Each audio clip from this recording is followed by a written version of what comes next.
Today is Tuesday, it's January 24th, 2017, and this is Wayne Goldsboro Television. I'm Wayne Alley. And I'm Pat Garner. Welcome to Wayne Goldsboro Television. You know this show runs every day, Monday through Friday. Just a very quick, may I do this? Sure. Every day, Monday through Friday, and we're on each morning, Monday through Friday at 7 a.m. The show repeats at noon, then again at 5:30 p.m., and I thank you for being with us. Goldsboro Police Department has a new program. They've announced the establishment of their very own Citizen Police Academy. Now, this is an academy that's open to all 18 years and older. It's for anyone in Goldsboro and surrounding communities. So that includes Wayne County. Anybody can be a part of this. If you live, work, play, or whatever in and around the Goldsboro community, this opportunity will provide an informative and eye-opening experience to you. The Academy's classes include such topics as community police relations, legal review, building searches, use of force, and criminal investigations. These topics, along with others, will give participants a greater understanding of the Goldsboro Police Department and appreciation for the challenges facing law enforcement. And there's a lot of challenges facing law enforcement. Primary goals of the Academy can be found on a flyer that you can find online or at the Goldsboro Police Department. Now, applications are being taken now through February 3rd, which is the 25th next week. February 3rd. The first Academy session will begin March 7th and will be held every Tuesday night from 6 till 9 p.m. through May 9th. Every Tuesday night. Applications can be downloaded from the Police Department's webpage, and they're available in a hard copy from the Police Department lobby and at the front desk of City Hall. If you have any questions, you can call Captain Trey Ball, and Captain Ball's telephone number 919-580-4273, 580-4273. Okay? Or Jason Adams. Call Corporal Adams, 919-580-4256, 4256, if you have any questions about that. That is great. That is great. That is great. You don't get a badge or a gun, but you get a lot of good information that can be very helpful to you. And it'll help them if they go through BLET school. This will help them if they decide? Really? Yeah. Basic Law Enforcement Training, BLET at Wayne Community College. This will help you. I can see that. You're Yes. right. You're absolutely right. This would help a lot if you have plans to go through BLET, Basic Law Enforcement Training at Wayne Community College. Boy, they've got a great program out there. That is an outstanding program at the college. If you've ever thought about getting into law enforcement, this would be one good place to start, right here. Well, let's see. The Arts Council of Wayne County, that's ACWC, or artsinwayne.org, is at 102 North John Street. And they have Mystery Masterpieces. It's an event that's coming up on February 3rd. Mystery Masterpieces begins at 5 p.m. A lot of people going to this thing. You buy a $30 ticket, and you win a single mystery canvas, or you pay $50 for two masterpieces. And if you want to know more about this, call the Arts Council, 919-736-3300, 919-736-3300. Okay? Mystery Masterpieces, that's coming up on February 3rd. Let's see, you put it right there. Did I put it right there? Put it right there. Right there. All right, what do you have? Don't forget, you can text ARTS, ARTS, to 41444 to make donations to the Arts Council. That's right. And it helps with the events like the Mystery Masterpieces. What's going on at the library? Living with weight problems. Good nutrition will be at the Goldsboro Library on Wednesday, January the 25th from 2 to 3 p.m. Certified nutritionist Guinea Wolf will teach you how to achieve lasting healthy weight management by eating and enjoying a nutritious diet. No restoration is needed. None? None. Just go. Just go. But if you have any questions, you can call 919-735-1824, extension 5130. That's right. Also, More? yes. Also, the Teen Advisory Board will meet from 6 to 7 p.m. at the Goldsboro Library, and you can apply to learn volunteer hours for planning new teen programs. And you can contact the library at 919-735-1824, extension 5116. 5116. Yes. The Goldsboro Wayne County Chamber of Commerce is going to have their annual barbecue. Going to have their annual Woo! banquet. It's not a barbecue. It is a banquet, and they'll provide an overview of the Chamber's accomplishments during the previous year. And that will include the ceremonial induction of the 2017 chairman of the board to its membership and to the community. This is on the 26th now. Today's the 24th. This day after tomorrow is Thursday. Thursday night, a social beginning at 5:30, and then the event itself, the dinner, begins at 6:30 p.m., dinner in the program. The spotlight of the evening, the real big event of the evening, will be the Chamber's presentation of the Cornerstone Award. It's an award that's presented every year to an outstanding citizen who's given a life of commitment and service to Wayne County. The prestigious Ali Toomey Award, the Ali Toomey Service Award, will be given to an individual who has volunteered their time in their service above and beyond. And then the Ambassador of the Year Award will be given. So join the Chamber of Commerce of Wayne County. A lot of fine people there for the celebration. If you want more information, or if you'd like to go ahead and RSVP, you need to RSVP as soon as possible. It's probably past the date, but go ahead and do it anyway. Call Linda, and Linda's at the Chamber at 919-734-2241. 734-2241. Where's that at? Oh, I didn't say, did I? Thank you. It's at the Goldsboro Event Center. Goldsboro Event Center. That's on South Slocum Street. Used to be Goldsboro Country Club. Thank you. Goldsboro Event Center. Boy, that place is beautiful. They have fixed it up, haven't they? Fixed it up. That is They very have nice. fixed it up. It is beautiful. It's fantastic, and they're booked solid, I think. But I bet if you had a wedding or a reunion or a family affair or a birthday party or something like that, a meeting of some kind, they'd find a room for you. They will find a room for you. All right. The next Lunch and Learn will be on February 9th. February 9th, that will be with Ed Spence. Ed Spence and Associates. And Ed says, are you or your Valentine turning 65 this year? No. Says, let's make a date to help you understand your Medicare options. Reserve your spot now by calling 919-736-3866 and talk to Kelly or talk to Mary Ann. 919-736-3866. That's the monthly Medicare Lunch and Learn, sponsored by Ed Spence and Associates. That's coming up at 11 o'clock, February 9th at Ed Spence. All right, 919-736-3866. Time to go to our next segment of the program. We'll be right back on Wayne Goldsboro Television.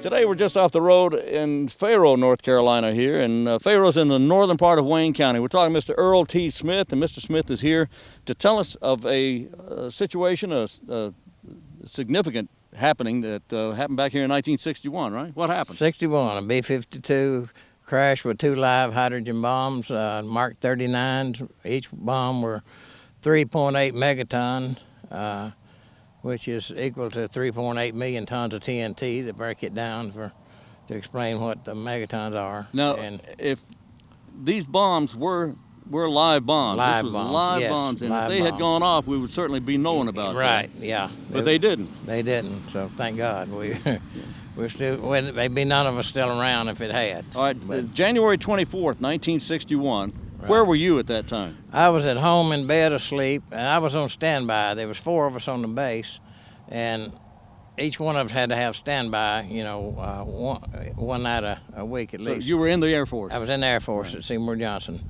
So I got the call from the tower, and they called and said, B-52 tail number 1087, I believe. I could be wrong on the number of the tail number.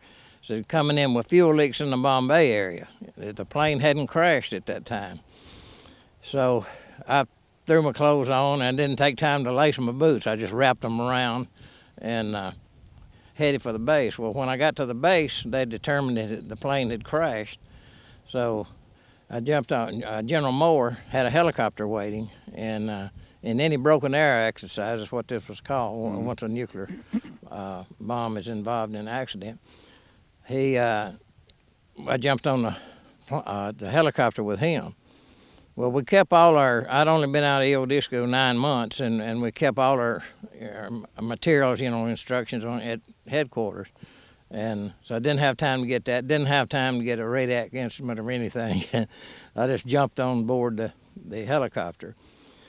We fly out, and with the light showing down, all of a sudden, of course, it was already lit up anyway, just everywhere you looked. There was fire, the sky was lit up. But I look and I see the bomb over here in a tree, the parachute. And I thought, oh my God, where's the other bomb? Where's the other bomb? So General Moore tells the pilot, don't get too close. I said, no, so better get me close as you can. And then General Moore tells me, he said, we got to get permission from Atomic Energy Commission before you touch it. I said, no, sir. No, sir, we don't have to do that. And so I proceed, and the bomb had a little sheet of ice on it where it fell through the atmosphere. And I always carried a little pouch with me, and I'd scraped off the ice because we'd taken them apart and put them back together enough, we could do it almost blindfolded.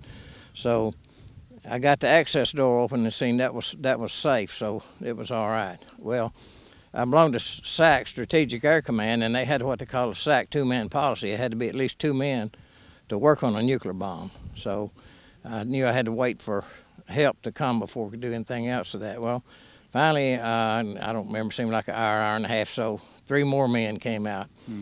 Sergeant Fletcher, Sergeant Fincher, and a Sergeant Tobler Evers. And I opened it back up, and I believe it was Sergeant Fincher reaches in and disconnected 2 black leads. Now, they had to be done in exact sequence or it would set the bomb off. So we had to wait 3 minutes, and then I believe it was Sergeant Evers reaches in, connected the other 4. Well, that officially made that bomb safe. There wasn't really anything else to do to that bomb except load it on a trailer and haul it back to the base. But it was not safe up to that point. It wasn't safe up to that point. But as I said, it just needed one more thing. But it could be, they were designed so that, and they had to have parachutes because they would blow a plane out of the air if it didn't have safe separation time. That's why they let them down by parachute. So they put this procedure in so that if one fell in enemy territory, and they were going to try to disarm it, automatically what they try to do is quickly get all 4 cables, and if they do the other 2 immediately after the first, then it explodes. So it was, but officially then, that bomb was safe. So I called the base, saw somebody up there to make arrangements for them to come in with a flatbed to move that. Well, about 8 hours later, Lieutenant Jack Revelle and his team from SAC headquarters, they fly in. Of course, there wasn't anything else to be done to that bomb, but there were some things said that were done that I don't go along with, but anyway, that was their problem. But anyway, that was taken care of. But then later on, when the bomb went underground was found, then that's when the digging started. Of course, the SAC team, EOD's team, did assist in getting the afterbody part back with the parachute part, and they got it out. And that's where I came in again to get down in the hole. I was a low-ranking man on the totem pole. So you had to go down the hole? I had to go in a muddy hole. Right. And believe you me, it was cold and muddy. So I was down digging for parts, and I would tell them what I was feeling under the mud, different parts of the lineman plate. And then when I got to the nuclear pit, I picked it up and pulled it up between my legs, and whoever it was, we'd hand stuff up to the next man at the next level. I made the statement, well, I don't guess I'll have any more children, And so, but that's they have the new bombs have a system to where they have like a tritium bottle that injects a fluid into the pit, but that's what causes, you have detonators all around the pit, in which we secured all of those. Those were safe, about 32, I think, on those. And what that does, those detonators puts a squeeze on that ball, and that's what causes the nuclear detonation. And the squash, which is out here somewhere, it puts a squeeze on that. Once that goes off, it puts a squeeze on that, where you get your hydrogen explosion. So the squash is still in the field? Oh yeah, it's still out there. It's still out there. How dangerous is that? It's not dangerous, but even though it's uranium and everything, uranium's found out of the ground anyway. That's where you get it. So that kind of eases my mind about the fact. But now I was concerned for a long time about the water, water factor, and it got to where some of the people I heard wasn't drinking water. It had well water, but they put a spigot on one. They sunk a lot of jet wells, and I let some water in a cup one time and drank it from some of the old timers we brought in, and they seen I drank it, so they finally started drinking water. So Well, this groundwater's tested regularly, isn't it? yeah, Still. that's what I understand. But like I said, there's no concern for that party still out here. Although they spent probably $1 million trying to dig for it, because this hole got to be so big. I remember looking down and seeing a bulldozer, several pulling turn pulls in the bottom of it. Down in the hole. In a hole. The hole was that big. It was a humongous hole. Humongous hole. Now the plane went down right over here behind us. Right in here behind us, yeah. Okay. Sergeant Barnish and Major Rickards was still in the burning plane there. Major Shelton, they couldn't quite figure out what happened. He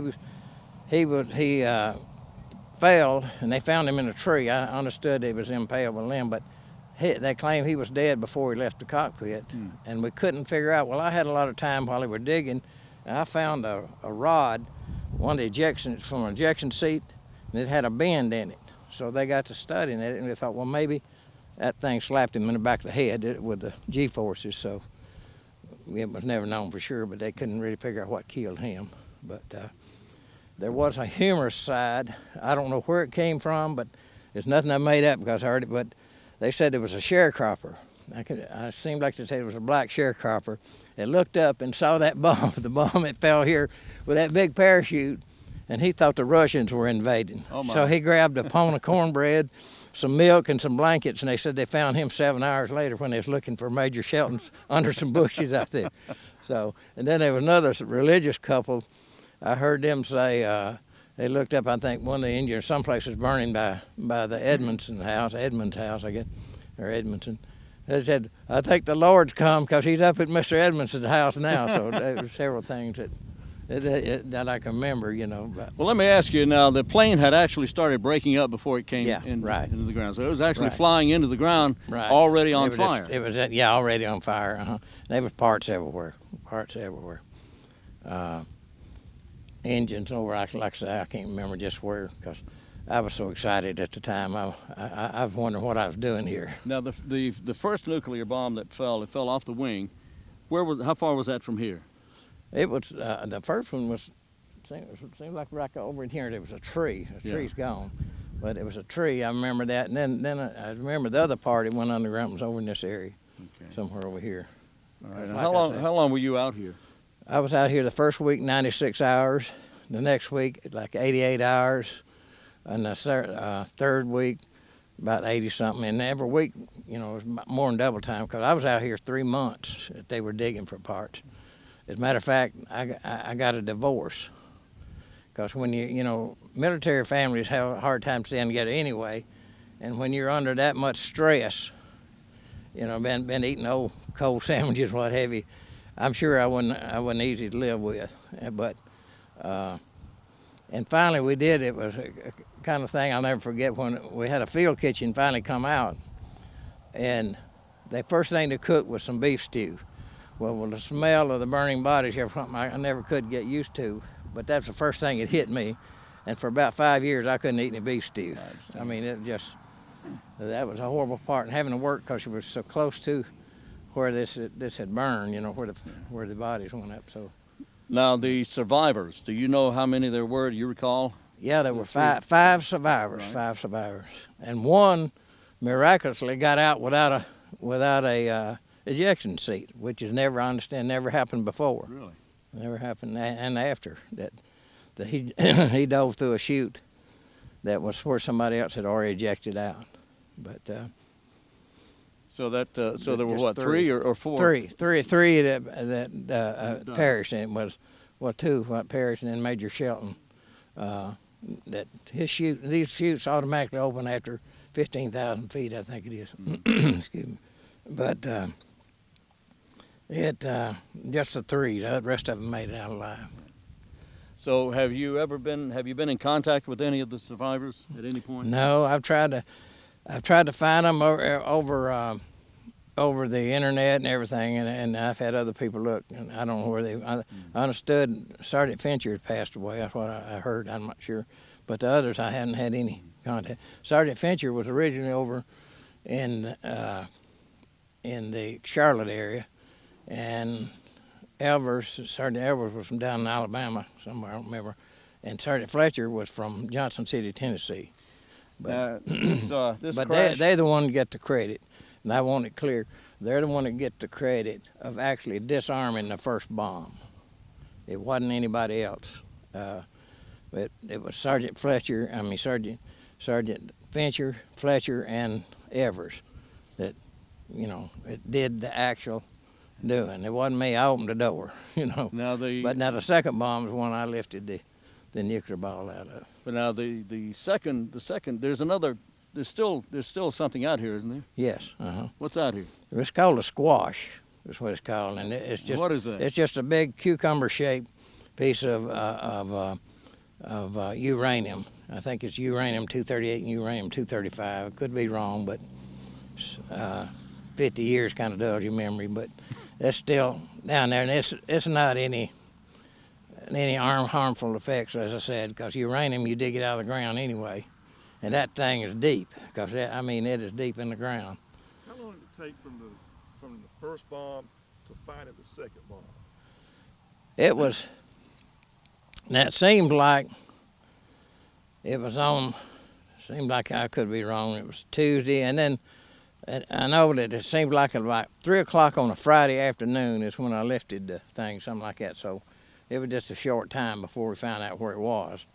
So my memory's kind of foggy on exactly, how. How were the fail-safes on the second bomb? Was it ever any danger? The second bomb, when we found the fuse in it, was armed. It was armed? It was armed, yes, sir. It was armed. So how close would you say? In my opinion, the only reason we didn't have a major explosion, or that bomb would actually have been a dud. It's probably never been said, but that's from my bank account. But again, the fail-safe was... The fail-safe, it was armed. Now, how? Only reason, well, one time we used to have the boys, EOD boys, up from Fort Bragg, and I had taught a little class giving hypothetical situations. And I would give a situation where a B-52 was being refueled by a KC-135 tanker, and there was a collision, and a piece of metal touched two wires at the same time, which got the arm safe switch. And I gave that little theory to one of the Atomic Energy Commission people here, and the one looked at the other and said, well, that must have been what happened, but I don't know. But it got armed, and it was definitely armed when we picked it up. At any time now, do you reflect back on what happened? Oh, many times. You think about it? You see it in your mind? For 50 years, I more or less put it out of my mind, because it did concern me there again about the water, because they haven't been tested anything. I worried about the water situation and the people still living around here. But thank God that was all right. But and as I said, I didn't know anything more about it, never thought about it till last year. It was really last year when a guy happened to say, we were talking, he was an EOD man, and I said, well, I worked on a job, a big crash in North Carolina. And he looked, you worked on it? I said, yeah. He said, well, have you seen on the internet? I said, no, what do you mean? And it was all on the internet, and that's my first knowledge. They'd already had a reunion here about it and everything. And as I said, I was the first man on the job by maybe 2 hours or so before even my other friends from the base got out to help me. But of course, this one individual was telling a story how he got in here and all the stuff he did, but that's another story. Because I know the facts of what happened, the first bomb, he had nothing to do about electrically safe and disarming or what have you. So that'll straighten that point out. But I want to thank everybody for keeping the story alive, and so that I had the opportunity to tell it exactly like it was, because I was the first man on the scene, the first EOD man, and had, know what was going on the whole time to the very beginning. So I did. That's one of the things I wanted to get straight, and I do appreciate y'all carrying the story and putting the word out there. All right, Mr. Earl T. Smith of the Faro community, or actually Goldsboro. Where do you live now? I live in Lincoln, Alabama. As a matter of fact, my house is on the Talladega 500 Speedway Boulevard. Is that right? As a matter of fact, if you come camping, I own an RV park called Race Fever right on Speedway Boulevard. So I'll have to charge you for that commercial. I know, right? I have to give that, but don't edit that out. All right, very good. Oh, Mr. Earl T. Smith of Alabama, formerly of Goldsboro in the U.S. Air Force, here on the site of a 1961 plane crash, the B-52 with nuclear weapons. Thank you very much, Mr. Smith. Thank you very much. Thank you.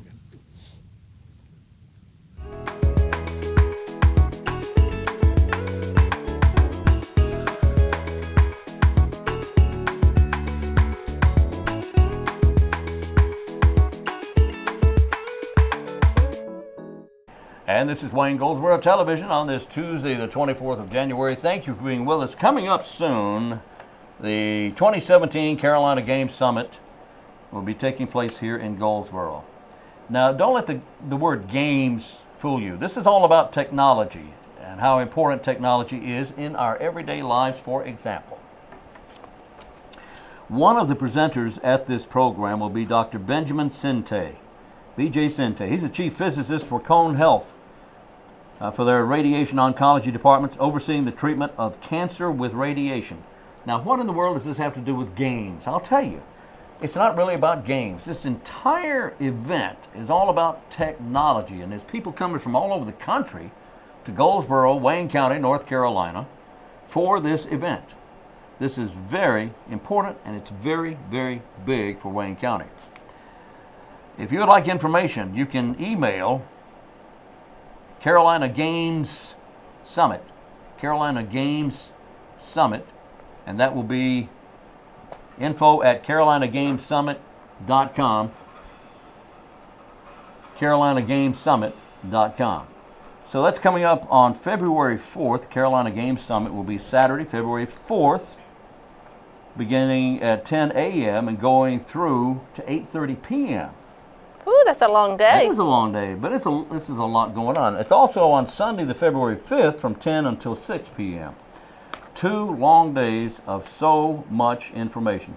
It's a hybrid event. We'll once again deliver industry speakers, video game tournaments, concerts, exhibition booths, cosplay, costumes, educational sessions, and trading card games.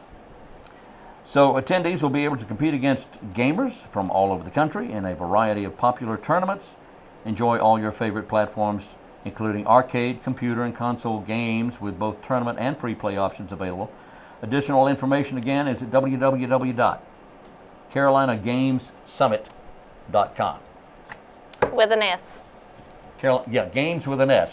Summit. Carolina Games Summit.com. Okay. Today is a special day because today is Peanut Butter Day. Ha! National Peanut Butter Day. All right. Today is Talk Like a Grizzled Prospector Day. Well, that's right up my alley. Hello there, partners, little buckarettes and buckaroos. How y'all doing out there? Good to have you with us. We're going to go dig some rocks today. How about that? Yeah. Okay. Today is also Belly Laugh Day. It is. It's National Compliment Day. You look very nice today. Thank you, Wayne. You're quite welcome. You look very nice today as well. Thank you very much. Thank you very much. You remember Chip and Dale? Yes. Chip and Dale, little chipmunks. What are they cute? They were constantly complimenting each other.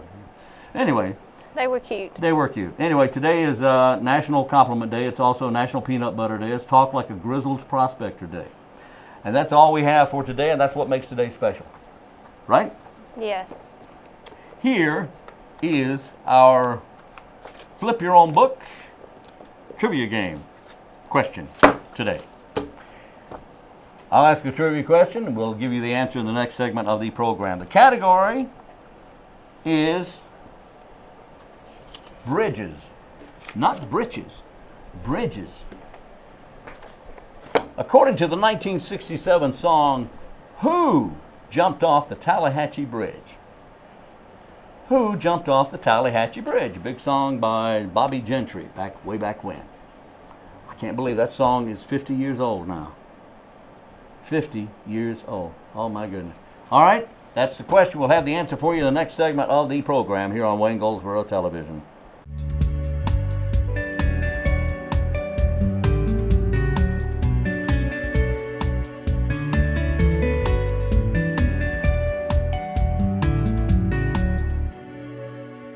Today we are in Faro, North Carolina. We're talking with a gentleman by the name of Bruce Thomas. Mr. Thomas, we are in a field here right off the highway in Faro. Now, what significant occasion are we observing as of tomorrow that happened back in 1961 here? What happened? The crash of the B-52 bomber.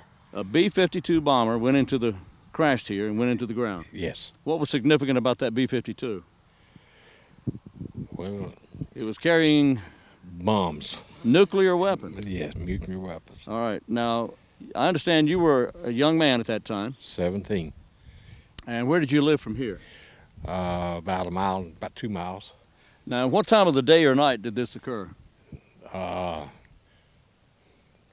It was after midnight. It was, early hours of the morning. Yeah. And this was January 24th, 1961. As a 17-year-old, I take it you were probably in bed at that time. Your family in bed. Yes. All right. Walk me through what happened, what you felt as it happened. Well, what happened? There was an explosion, and when I opened my eyes, my bedroom was red. My goodness. From the explosion. From the explosion. And then a fire whistle went off at the fire station at Faro, and my daddy was on the fire department, so as a 17-year-old, I had to jump and go with him. Well, sure you did. That's what 17-year-olds do. That's it. And we were the first ones, and Earl Lancaster to me, and we came, and when we got on the road there, we couldn't come any further because it was burning so bad here. So it's what, maybe a couple of 100 yards off of the highway, off the roadway here? Yeah, well, it probably is not 100. Yeah. Maybe 100 yards? Yeah, about 100 yards off. About 100 yards off the highway. And the highway, we're maybe a couple of miles south of the Faro fire station. Right. Fire station number 2. Now, when you got here, you couldn't get into near the plane. Of course, it was on fire. Yeah. What did you see? Well, I saw the plane burning, and I could see the pilot in the plane. In the plane. And he didn't make it. He didn't make it. But there were some survivors. Yeah, that parachuted out and all. He was probably covered a mile and a half back that way. Back to the north of us. Yeah. To the north and the east of us. Yeah. So did you communicate or talk to or have contact with those who did get out? I didn't, no. Okay, no. but others did. No. So you were standing by watching this plane burn. Were you aware at the time that it was carrying nuclear weapons or big bombs? No. Did not know it at the time? No, sir. So how long were you out here during that evening? Probably a couple of hours before Seymour Johnson got here. Yeah, and then when they got here, what happened? They took over the situation, and that's when we left and went back to carry the fire truck to the fire department. And that was it? That was it. All right. When you found out exactly what they were carrying or how dangerous this situation was, what were you thinking then? It scared me, really. I'm sure it did. Yeah. And every time I pass by this road, I think of it. All right. Very good. Well, Mr. Bruce Thomas, I appreciate you talking with us. No Mr. Bruce Thomas, a 17-year-old witness to the crash of the B-52 back in 1961. Thank you. Mm-hmm.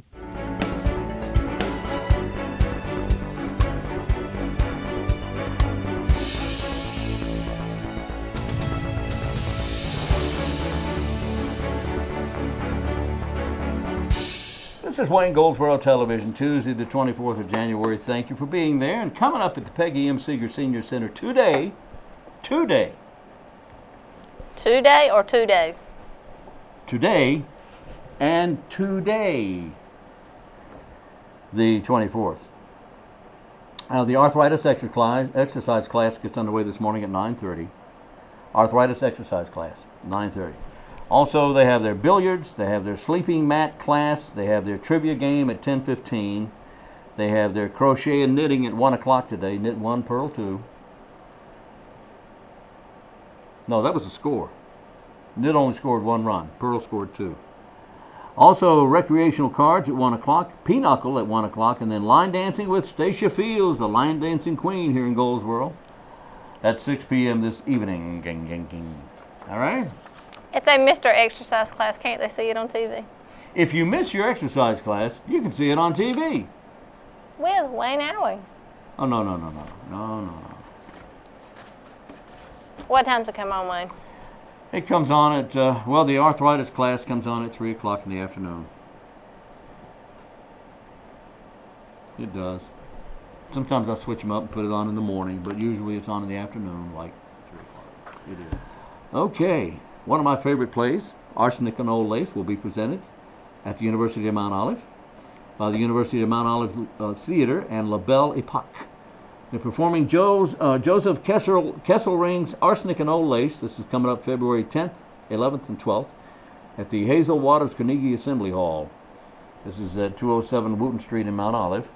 This is Friday, February 10th, Saturday the 11th, with performances beginning at 7:30. Then a 3 o'clock matinee, Sunday the 12th, February 12th. Arsenic and Old Lace is a 1940s era comedy highlighting the antics of 2 zany spinster sisters and their 3 odd nephews. The iconic play, written in 1939, has been performed on and off Broadway and adapted for movie and television.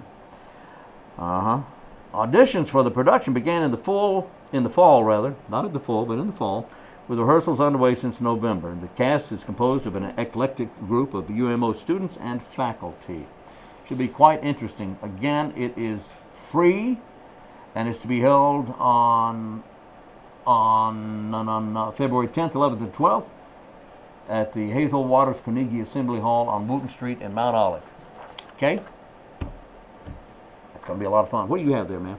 Skiing and tubing Fridays. There's 2 more Fridays left, and that's February the 3rd and March the 3rd to go to Wintergreen Resort, held with Goldsboro Parks and Recs.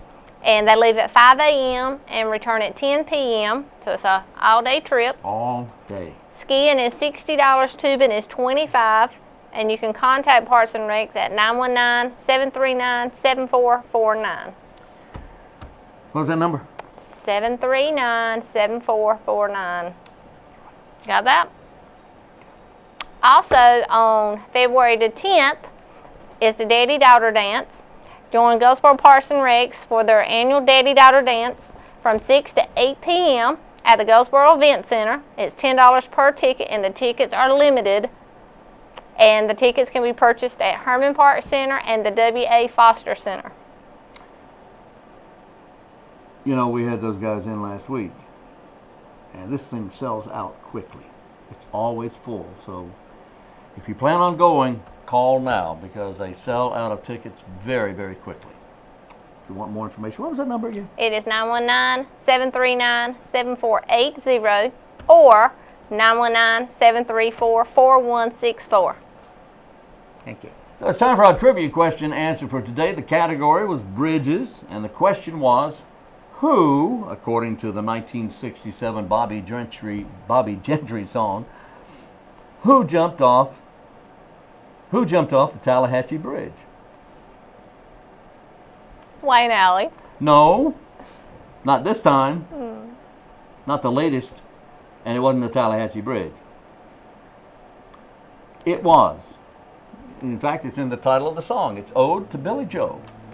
Billy Joe McAllister jumped off the Tallahatchie Bridge. There you go. That's the answer to our trivia question, and that's going to wrap it up for today. We'll be back tomorrow, right here at 7, at noon, and then at 5:30 p.m. on Wayne Goldsboro Television. So until tomorrow, I'm Wayne Alley. And I'm Pat Garner. And this is Wayne Goldsboro Television.